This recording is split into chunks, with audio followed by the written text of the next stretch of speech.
The Grand Bellamy Hotel glowed like a jewel box on Friday evening. Crystal chandeliers cast warm light across marble floors where Chicago's elite gathered for the annual charity gala. Waiters in crisp uniforms moved silently between tables carrying champagne and hors d'oeuvres. Among them was Grace Bennett. 26 years old with platinum blonde hair pulled back in an elegant bun. She wore the standard uniform of white shirt and red skirt.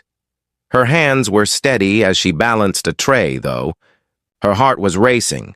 Grace had been working at the Bellamy for 3 years.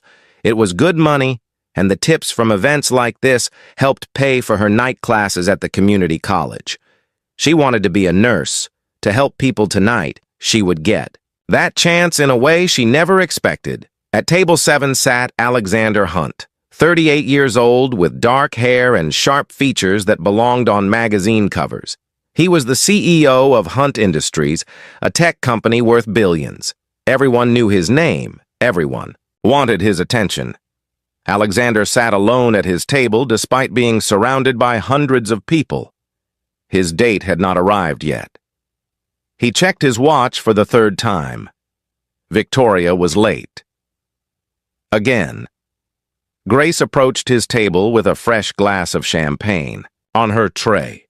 "Your drink, sir," she said quietly. Alexander barely glanced at her.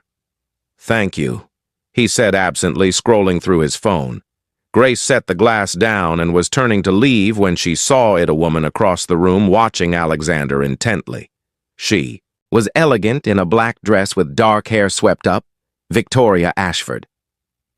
Alexander's fiancée Grace had seen her photo in the society pages. But something about the way Victoria was watching made Grace's stomach turn. There was no warmth in that gaze, only calculation. Then Grace saw Victoria nod slightly to someone, a waiter Grace had never seen before. He was near the bar handling drinks. Grace had worked enough of these events to know all the regular staff. This man was not one of them. Grace watched as the unfamiliar waiter prepared a drink. She saw him glance toward Victoria, Victoria nod again. Then Grace saw something that made her blood run cold. The waiter pulled a small vial from his pocket, just for a second, quick enough that anyone not watching would miss it. He tilted it over the champagne glass. Grace felt time slow down. She looked at Alexander, still absorbed in his phone, completely unaware. The false waiter was walking toward table 7 now. Grace did not think. She just moved. "Excuse me," she said, intercepting the man. "I can take that." The waiter looked annoyed. "I have it handled," he said, "Mr. Hunt requested me specifically." Grace lied. She kept her voice pleasant, but firm. The man hesitated. Behind him, Grace could see Victoria watching with narrowed eyes. "I insist," Grace said, holding out her tray. The waiter reluctantly placed the glass on her tray and walked away. Grace's hands were shaking now. She carried the tray toward Alexander's table. She had maybe 30 seconds before someone noticed what she was doing. Grace set the glass down in front of Alexander. Then she did something she had never done in 3 years of service. She pulled out her order pad, wrote quickly, tore off the page, and placed it directly in front of Alexander. The note said, "Don't drink it, and leave now." Alexander looked up surprised. His eyes met Grace's. She held. His gaze trying to communicate urgency without speaking, trying to make him understand, "What is this?" Alexander asked quietly. His voice was controlled, but Grace could see his mind working, processing. "Please, sir," Grace whispered. "Trust me." Alexander looked at the champagne glass, then at Grace, then at the note. His expression shifted. Something in her face must have convinced him because he stood smoothly. "I need some air," he said loud enough for nearby tables to hear. Then softer to Grace. "Come with me." He placed his hand on her elbow. To anyone watching it, looked like he was being rude, summoning staff. But Grace felt the firm pressure, the urgency matching her own. They walked through the ballroom toward the terrace doors. Grace could feel eyes following. Them Victoria's most of all. Once outside in the cool November air, Alexander turned to face her, talk. He said, "Now." Grace took a breath. That champagne was tampered with. She said, "I saw someone put something in it," who Grace hesitated. This was a serious accusation. "Tell me," Alexander said. His voice was hard but not angry. "The man who brought the drink." Grace said, "I have never seen him before and I know all the regular staff. He was signaling to someone in the crowd." "Who?" Alexander asked again. Grace met his eyes.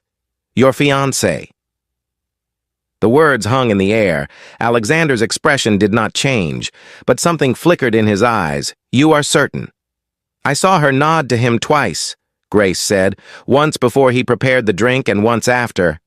"I saw him take something from his pocket." Alexander was quiet. Then he pulled out his phone. "Describe the man." Grace did height, build, hair color, the poorly fitted tuxedo. Alexander made a call. "Marcus," he said when someone answered. "I need you to review security. Footage from tonight's gala." He gave the time and location. "Find a waiter matching this description and track where he went." He paused, listening. "Also pull footage of Victoria Ashford's movements tonight." "No, I am fine," Alexander said. "Just do it. Quickly." He ended the call and looked at Grace. "What is your name?" "Grace Bennett." "Grace," Alexander said, "do you understand what you just did? I possibly saved your life, sir." "You definitely saved my life," Alexander corrected, "and likely exposed a murder plot." Grace felt her knees go weak. Murder, she had known it was serious, but hearing him say it made it real. "Come inside," Alexander said, "but stay close to me." They walked back into the ballroom. Victoria was at their table now. She looked up. As they approached, her smile was perfect. "Alexander, darling," she said, "where did you run off to?" Her eyes slid to Grace, cold and assessing. "I needed air," Alexander said smoothly. "Too many people." He sat down. Grace stood nearby, pretending to wait for instruction. "And who is this?" Victoria asked, looking at Grace. "Just staff," Alexander said dismissively. But under the table, he had pulled out his phone. Grace saw him type quickly. 15 minutes later, 2 men in suits entered the ballroom. They spoke quietly to hotel security. Then they approached table 7. "Miss Ashford," one of them said, "we need you to come with us." Victoria's face went pale. "What is this about?" "We have questions about an incident tonight." The man said, "Please come voluntarily, or we will be forced to make this public." Victoria stood. Her eyes locked on Alexander. "You do not know what you are doing," she said quietly. "I know exactly what I am doing," Alexander replied. "And I know what you tried to do." As security led Victoria away, the ballroom buzzed with whispers. Alexander stood and walked to where Grace waited. "My office," he said. "Tomorrow morning at 9. "Am I in trouble?" Grace asked. "No," Alexander said. "You are getting a reward and possibly a new job." "I do not understand." "You saved my life," Alexander said. "I do not take that lightly." The next morning, Grace arrived at Hunt Industries headquarters. She was shown to the top floor. Alexander's assistant led her to a corner office with floor-to-ceiling windows. Alexander stood. When she entered, "Grace," he said. "Sit, please." Grace sat. "I owe you an explanation." Alexander said, "Victoria and I have been engaged for 6 months. What I did not know was that she had significant debts. She stood to inherit a great deal if I died." "Before we married?" How, Grace asked. "Life insurance policy. I foolishly took out naming her as beneficiary." Alexander said, $5 million. The substance in that drink was a fast-acting toxin that would have caused a heart attack. It would have looked natural. Grace felt sick. "She was going to kill you for money." "Yes," Alexander said. Thanks to you, she will spend the next 20 years in prison instead. He walked to his desk and picked up an envelope. This is a check for $50,000, he said, handing it to Grace. Grace stared at the envelope. I cannot accept this. You can and you will, Alexander said firmly. You saved my life. Also, I understand you are studying to be a nurse. Grace nodded. I am paying for the rest of your education, Alexander said, and when you graduate, Hunt Industries will offer you a position in our company Health Services. Why? Grace asked. Why would you do all this? Alexander was quiet for a moment. Because you did not hesitate, he said, you saw something wrong and you acted. You did not know who I was. You did not know if I would believe you. You risked your job to warn a stranger. He looked at her directly. That kind of integrity is rare. I just did what anyone would do. Grace said, no. Alexander said, you did what very few people would do. Most would have looked away, told themselves it was not their business. You chose differently. Over the following months, Grace and Alexander developed an unexpected friendship. He checked in on her progress in school. She asked about his recovery from the betrayal. They met for coffee occasionally, just talking. Somewhere along the way, the friendship became something more. 2 years later, Alexander proposed, not with a grand gesture or expensive ring, but with a simple question over breakfast, will you marry me? Grace looked at the man who had become her best friend, the man who valued her honesty above all else. Yes, she said. At their wedding, Alexander gave a toast. 3 years. Ago, I almost died at a charity gala, he said.